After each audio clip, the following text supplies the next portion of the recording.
আসসালামু আলাইকুম। কারা অধিদপ্তরে কারক্ষী পদে নিয়োগ বিজ্ঞপ্তি সম্পর্কে আজকের এই ভিডিওটিতে আলোচনা করতেছি।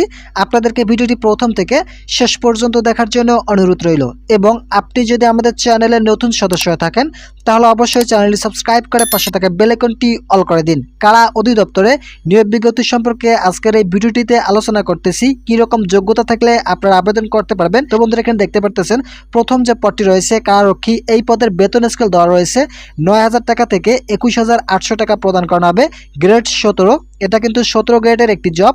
শিক্ষাগত যোগ্যতার ক্ষেত্রে কোনো স্বীকৃত বোর্ড হতে মাধ্যমিক স্কুল সার্টিফিকেট বা সমান পরীক্ষা উত্তীর্ণ প্রার্থীরা এই পদের জন্য আবেদন করতে পারবেন। কারারক্ষী পদের জন্য শুধুমাত্র পুরুষ প্রার্থীরা আবেদন করতে পারবেন। এছাড়াও মহিলা প্রার্থীদের জন্য মহিলা কারারক্ষী পদে আবেদন করার সুযোগ রয়েছে। পুরুষ প্রার্থীদের ক্ষেত্রে শারীরিক যোগ্যতার ক্ষেত্রে আপনাদেরকে উচ্চতা ১.৬৭ মিটার থাকতে হবে। মূলত যাদের 5 ফুট 6 ইঞ্চি রয়েছে তারা এই পদের জন্য আবেদন করতে পারবেন। বুকের মাপ ৮১.২৮ সেন্টিমিটারের মধ্যে থাকতে হবে। ওজন 52 কেজি থাকলে এই পদে আবেদন করার সুযোগ রয়েছে।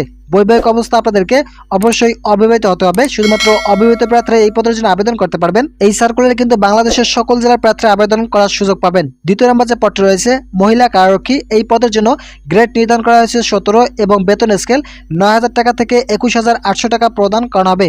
শুধুমাত্র মহিলা প্রার্থীরাই এই পদের জন্য আবেদন করতে পারবেন। এখানে এসএসসি পাস থাকলে আবেদন করার সুযোগ রয়েছে। শারীরিক যোগ্যতার ক্ষেত্রে ১.৫৭ মিটার থাকতে হবে। বুকের মাপ ৭৬.৮১ সেন্টিমিটারের মধ্যে থাকতে হবে। ওজন ৪৫ কেজির মধ্যে থাকতে হবে। অবশ্যই আপনাদেরকে অবিবাহিত হতে হবে। যে সকল মহিলা প্রার্থী রয়েছেন অবিবাহিত তারা কারারক্ষী পদে আবেদন করতে পারবেন। তো আপনাদেরকে এই পদগুলিতে আবেদন করতে হলে আপনাদের বয়স ১৮ থেকে ২১ বছরের মধ্যে থাকতে হবে। যাদের বয়স ১৮ থেকে ২১ বছরের মধ্যে রয়েছে তারা অবশ্যই কারা অধিদপ্তরে কারারক্ষী পদে আবেদন করার সুযোগ পাবেন। যে সকল চাকরি প্রার্থীরা কারারক্ষী পদে আবেদন করতে ইচ্ছুক তারা অবশ্যই আমাদের চ্যানেলটি সাবস্ক্রাইব করে পাশে থাকা বেল আইকনটি অল করে দিবেন, যাতে আগামীতে এই কারারক্ষী পদে নিয়োগ বিজ্ঞপ্তি প্রকাশিত হওয়ার সাথে সাথেই আপনাদের কাছে নোটিফিকেশন পৌঁছে যায় এবং আপনারা তা দেখে আবেদনটি সম্পন্ন করতে পারবেন। তো বন্ধুরা, আজকের ভিডিও এ পর্যন্ত। আশা করি ভিডিওটি ভালো লেগেছে। যদি ভালো লেগে থাকে তাহলে অবশ্যই ভালো থাকুন, সুস্থ থাকুন।